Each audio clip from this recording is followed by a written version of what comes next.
पीले दांत वाली बहू। रंजना कभी ब्रश नहीं करती थी।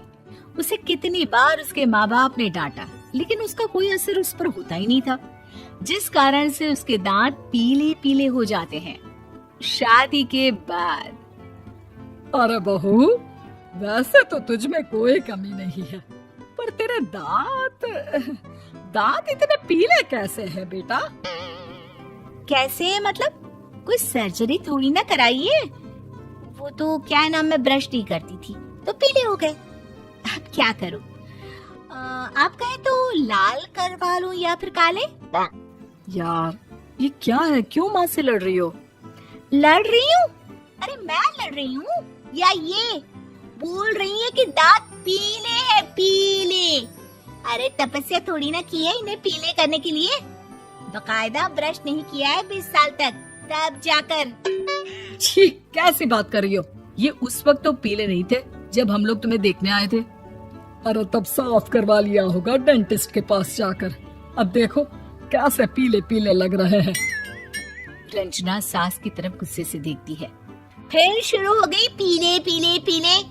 अरे पीले तो तब भी थे जब मेरे हाथ का रसगुल्ला उड़ा उड़ा कर खा रही थी और बोल रही थी, लड़की नहीं गुणों का खजाना दे रहे भाई साहब आप। खैर, अब वो लोग करते भी तो क्या करते, पीले दांत वाली बहू पल्ले पड़ी थी तो झेलना तो था ही। एक दिन कीर्तन में रंजना गाना गा रही थी। अरे कमला बहन, माँ का द्वार है, यहाँ तो सब शुद्ध होकर आते हैं, फिर अपनी बहू को ब्रश भी नहीं करवाती तुम। दूर से पीले पीले दांत भक्ति में बाधा उत्पन्न कर रहे हैं। अरे कोई 2 साल के बच्चे थोड़ी ना लेकर आई हूँ मैं बहू बनाकर। अच्छी खासी लड़की है, अरे कैसे करवाऊं ब्रश? ये तो उसे खुद करना चाहिए ना। अब माँ बाप तो इसके जैसे तैसे निपटा दिए, ये नहीं सोचा कि सास कैसे संभालेगी। सास बहू को लेकर घर आ जाती है, लेकिन सोच लेती है कि अब इसे लेकर कहीं नहीं जाएगी। अगले रोज बहू कहती है, अरे क्या हो गया, मंदिर नहीं जाना क्या? कीर्तन का वक्त हो रहा है। मेरी मधुर वाणी से कान्हा जी जागते हैं और सोते हैं। आप तो जानती है ना उनकी भक्ति में कितना मन लगता है मेरा। वो क्या है ना, तबीयत ठीक नहीं लग रही है मेरी, आराम करूंगी मैं। तबीयत ठीक नहीं लग रही? अभी तो मिथुन के गाने पर नाच रही थी आप, और अब बोल रही है कि तबीयत ठीक नहीं लग रही।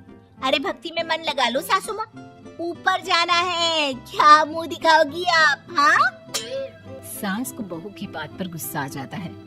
मैं क्या मुंह दिखाऊंगी, इसकी चिंता तो ना कर, समझी? अपने मुंह की चिंता कर, जो ये पीले पीले दांत लेकर हर जगह पहुंच जाती है। पता है लोग कितना मजाक बनाते हैं। ना जी ना, मैं नहीं जाना कहीं तेरे साथ। तो ये बात है। कोई ना, मत जाओ, मैं अपने कमरे में ही बैठकर भक्ति कर लूंगी। ऊपर वाला दांत थोड़ी ना देखता है, मन देखता है, भावना देखता है। और अरे बस बस, तू सब कुछ दिखा, बस ये सफेद चमकदार दांत ना दिखाना किसी को, है? जा यहाँ से। बहू को सास की बात का कोई फर्क नहीं पड़ता, वो तो जैसी थी वैसी ही रह जाती है। सुबह नहाकर किचन में खाना बनाना, फिर खाना खाना, कीर्तन भजन करना और सो जाना। एक दिन, माँ जी मैं सहेली के घर जा रही हूँ, शाम को लेट आऊंगी। हाँ हाँ तो जाना, मैंने कौन सा तेरी आरती करनी है घर पर बैठकर। रंजना सहेली के घर जाती है, जहाँ वो पार्टी में जाने की तैयारी कर रही होती है। अरे शिखा, कहाँ जाने की तैयारी कर रही है? मैं गलत वक्त पर आ गई क्या? अरे नहीं यार, उल्टा सही वक्त पर आ गया। मैंने ये साड़ी और ज्वेलरी निकाली है यार, शाम को इनके ऑफिस की एक पार्टी में जाना है।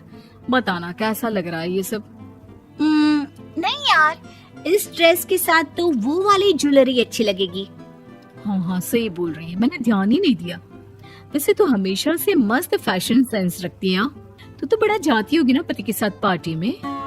रंजना कुछ नहीं बोलती, बस सोचती है कि यार काश ये बात सही हो जाती, पर मैं क्यों नहीं जाती पार्टी में? क्या इन लोगों की कोई पार्टी होती नहीं होगी? रंजना घर आती है और रात में पति से सवाल करती है, एक बात बताइए, आप मुझे किसी पार्टी में क्यों नहीं ले जाते? क्या आपके यहाँ ऑफिस में पार्टी नहीं होती? पति बेचारा क्या कहता कि दांत पीले हैं तुम्हारे इसलिए। अरे कोई पार्टी होती नहीं हम लोगों के ऑफिस में, तो कहाँ से लेकर जाऊं? और मार्केट, मॉल, कहीं वीकेंड घूमना, कहीं तो। अरे यार सारे हफ्ते में एक छुट्टी मिलती है, तो सोचता हूँ कि आराम ही कर लूं। क्यों? रंजना मन मार के रह जाती है। पहले कभी सास के साथ मंदिर जाया करती थी, लेकिन वो भी सास ने ले जाना बंद कर दिया। घर बैठी बैठी रंजना बोर हो जाती है। तभी उसे आइडिया आता है और वो मायके जाने का सोचती है। सासू माँ, 2 दिनों के लिए मम्मी के घर जा रही हूँ। अच्छा ठीक है, आराम से जा। और हाँ, माँ से कुछ अच्छी आदत सीख कर आना कि कैसे शरीर के हर भाग की तरह दांतों की सफाई भी जरूरी होती है, समझी? शुरू हो गई ना आप। वो लोग आपकी तरह नहीं है कि छोटी छोटी बात का बतंगड़ बना दे। उन लोगों के लिए मैं मायने रखती हूँ, ना कि मेरे पीले पीले दांत। रंजना माँ को बिना बताए उन लोगों को सरप्राइज देती है, लेकिन जैसे ही वो दरवाजे पर पहुंचती है, अंदर देखती है कि घर वाले कहीं जा रहे होते हैं। अब माँ, काश रंजना दीदी के दांतों वाली प्रॉब्लम नहीं होती, तो वो भी हम लोगों के साथ चलती ना बुआ जी की बेटी की शादी में।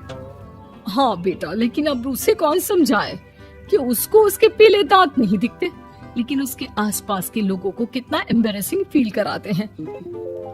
मुझे तो कितनी बार उसके स्कूल की टीचर ने शिकायत की कि उसके साथ कोई लड़की बैठना भी नहीं चाहती, और ना ही कॉलेज में कोई उससे बात करना चाहता था। लेकिन पता नहीं क्यों उसे ये बात समझ में ही नहीं आती। कोई कमी नहीं है उस लड़की में, बस यही कि दांत पीले हैं। वो तो भला हो जीजा जी और उनकी माँ का, जो दीदी को जैसी है वैसे ही रखा हुआ है। रंजना को अपने घर वालों की बात सुनकर बहुत दुख होता है। वो सोचती है कि वो क्या करे, लेकिन फिर वो सीधा डेंटिस्ट के पास जाती है, अपने दांत चमकाती है और कसम खाती है कि वो रोज ब्रश करेगी। अरे क्या हो गया? तुम तो 2 दिनों के लिए गई थी ना, पर कोई ना, अच्छा है, चलो आ गई तो। रंजना सास के सामने आकर खड़ी हो जाती है और पूरी स्माइल करती है, उसके चमकदार दांतों को दिखाती हुई। चले मंदिर। माँ, मुझे माफ कर दीजिए, मैंने आप लोगों को बहुत एम्बैरेसिंग फील करवाया।